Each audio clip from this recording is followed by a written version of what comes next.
கோடை காலங்களில் குளிர்ச்சியை கொடுக்கக்கூடிய பழ வகைகள் சென்னையில் ஏராளமாக குவியத் தொடங்கியுள்ளன. சாத்துக்குடி, ஆரஞ்சு, திராட்சை, மாம்பழம், ஆப்பிள், சப்போட்டா, அன்னாசி பழம் என பழகிப்போன பழங்களின் மத்தியில் வெளிநாடுகளிலிருந்து இறக்குமதியாகும் ஆஸ்திரேலியன் திராட்சை, நியூசிலாந்து கிவிப்பழம், கல்கத்தா லிச்சி என்று புதுவகையான பழங்கள் பார்ப்பவர்களை கவர்ந்திழுக்கிறது.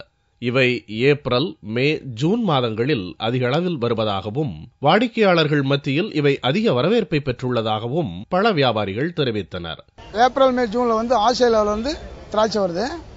இது மக்கள் விரும்பி சாப்பிடுறாங்க. கிலோ 200 ரூபாய்க்கு விற்கிறோம். ஆஸ்திரேலியன் திராட்சையில் குளுக்கோஸ் சத்து அதிகம் உள்ளது. இந்த பழம் கிலோ 200 ரூபாய்க்கு விற்பனை செய்யப்படுகிறது.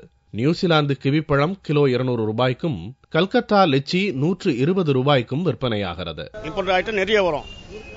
ஆஸ்திரேலியா கிரேப்ஸ் வருது, தாய்லாந்து புளி வருது, நியூசிலாந்துல இது கிவி ஃப்ரூட்னு ஒரு ஃப்ரூட் வருது. அதே மாதிரி கிரேப்ஸ், நாகப்பழம் ஒரு ஐட்டம் வருது. ஆந்திராவில் நாகப்பழம் வருது. அது டயாபிட்டிஸ் ரொம்ப நல்லது, சக்கரை வியாதிகளுக்கு ரொம்ப நல்லது. அதே மாதிரி இந்த லீச்சி எடுத்தீங்கன்னாக்கா அந்த லீச்சி பழம் இந்த மாசம் இந்த கோடை மாசத்துல வரும்.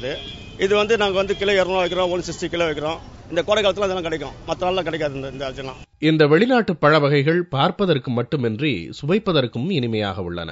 ஆனால் விலைதான் நடுத்தர மக்களுக்கு கட்டுப்படியாகவில்லை.